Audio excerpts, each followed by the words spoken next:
All right. So yeah, I'm Dean, and started working for Dow. Early on this year in April, and yeah, I thought we'd just get to know everyone on the team. So, shall we get to know the Dow clan, as I call it? So yeah, we'll just start with go around to everyone and ask what they do.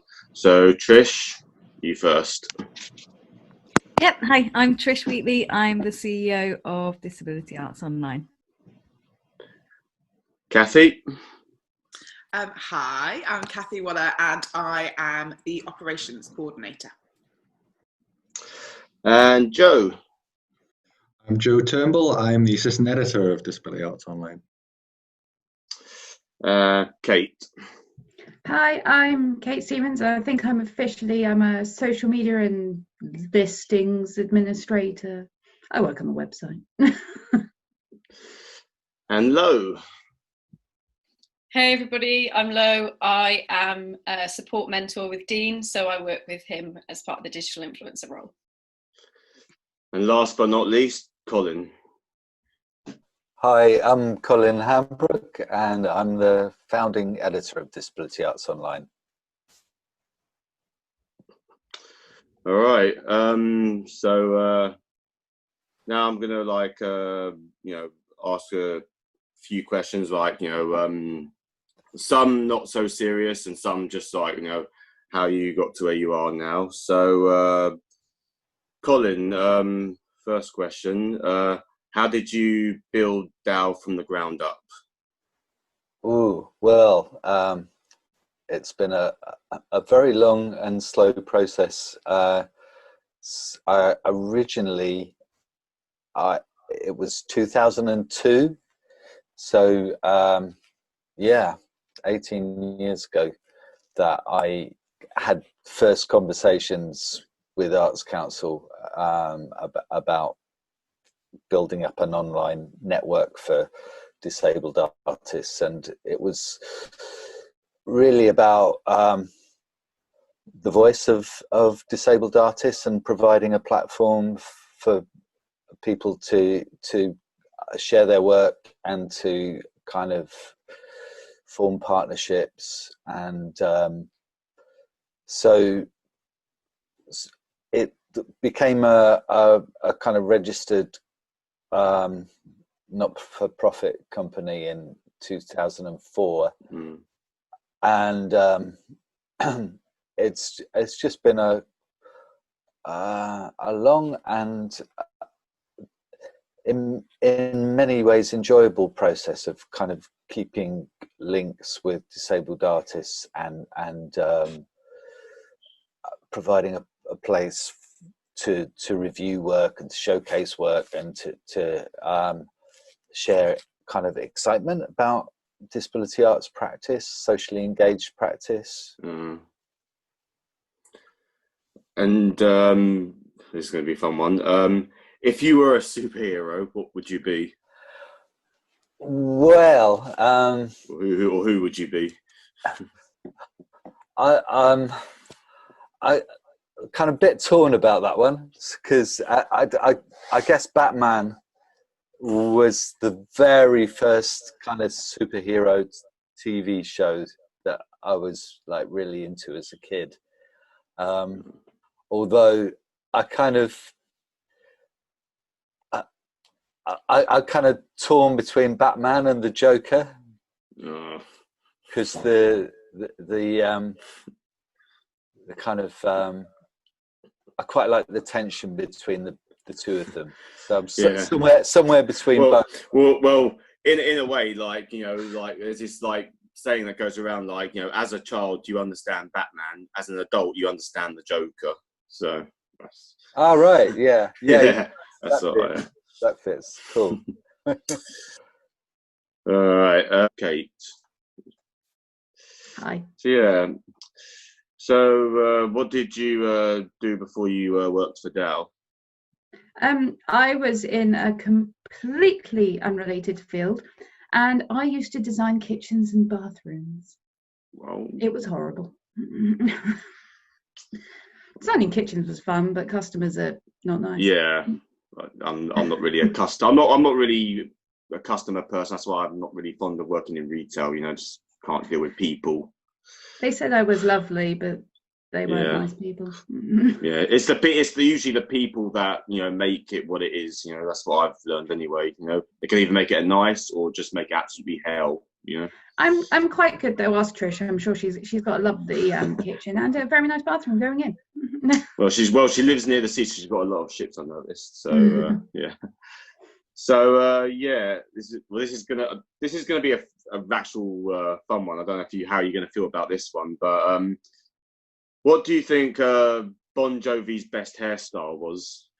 I have to say, I could probably hair twin with him quite often, and I would say that Me and Humidity would match with this one. Ah, same. So you know, living on a prayer, I have to say. Yeah, when he had the you know, Mufasa hair or something.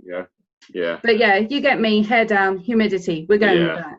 Yeah, me and you would probably be the same. That's probably his best hairstyle, you know, till he cut it. Annoying. All right, Trish. Hello. Hey, so you know, so yeah, you're the CEO. What does that mean exactly? Well, it means Chief Executive Officer, which sounds very sort of high up, but really I work alongside Colin to make sure Disability Arts Online can pay its writers and its staff and develop some partnerships. Because I mean, I've heard that name before, like, you know, CEO, COO, like, you know, wrestling, or Triple H is the COO of WWE, and not exactly the big top man, but still, he's that deputy, you know, that deputy head. All right. So yeah. What do you? That's fast answer that one. So you've said what you do. Yeah, and what's your spirit animal? Well, there's a bit of a story behind this. So there's something called the Claw Leadership course, which is for arts and cultural leaders. They all go to a hotel for 2 weeks and do lots of different sort of things, learning about leadership. And there was a group of people that I made really good friends with, and we all assigned each other spirit animals. And my one was a ring-tailed lemur. Oh, right. So there you go. That's my spirit animal.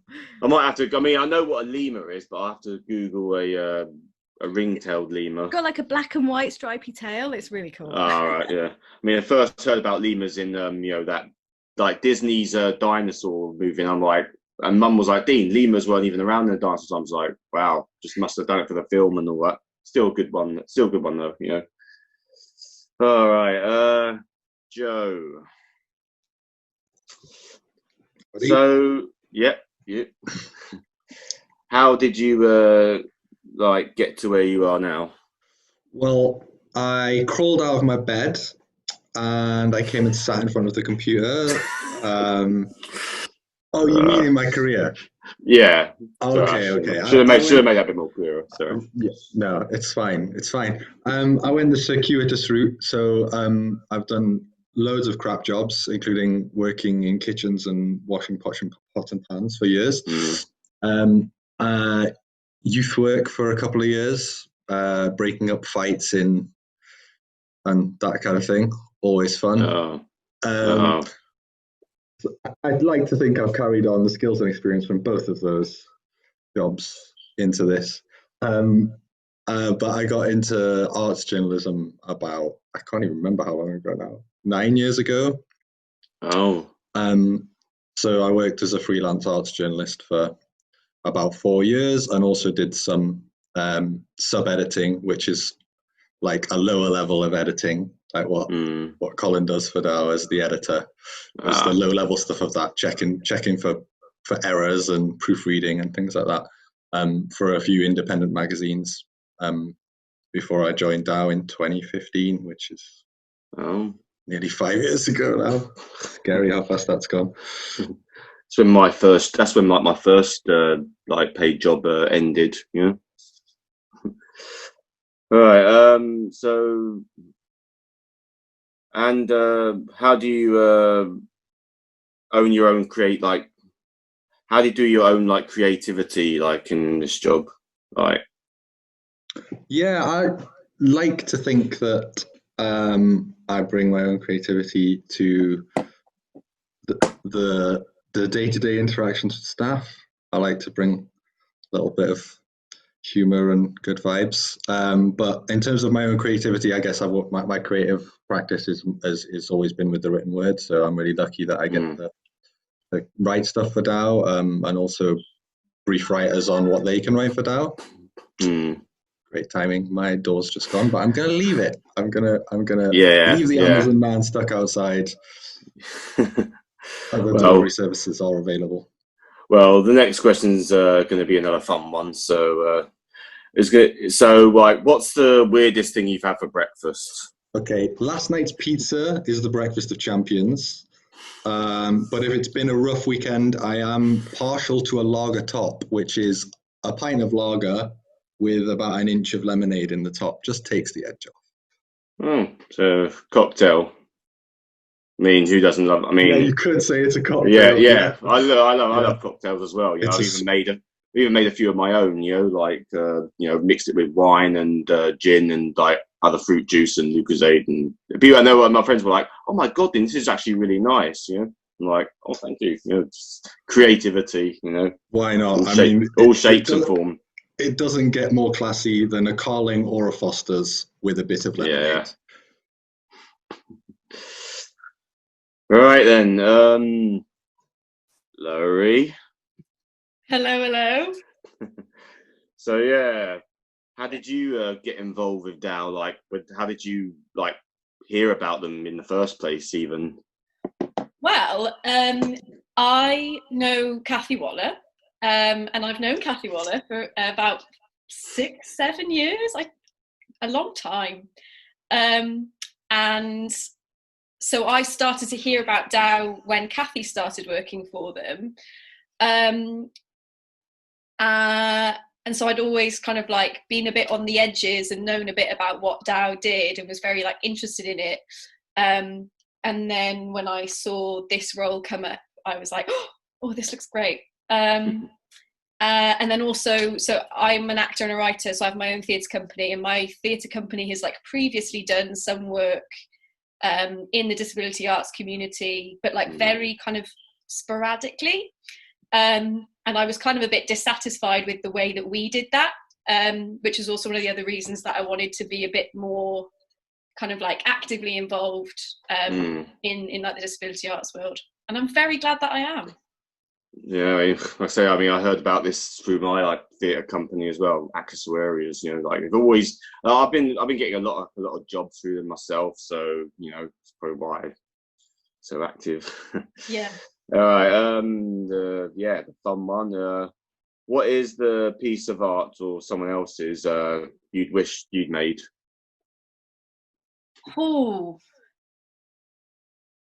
So I've got about 4 things. The first thing I thought of is Twin Peaks, just season 1. Twin Peaks. I've heard of that. I haven't actually seen it, but I'll check it out. Oh, it's beautiful. It's very like high-low culture. Like some of it's very like arty and like esoteric, and then some of it's very poppy and commercial, and that's sort of me. I also kind of wish I was Frida Kahlo, like just anything she's done. That would have been Frida great Kahlo. Too.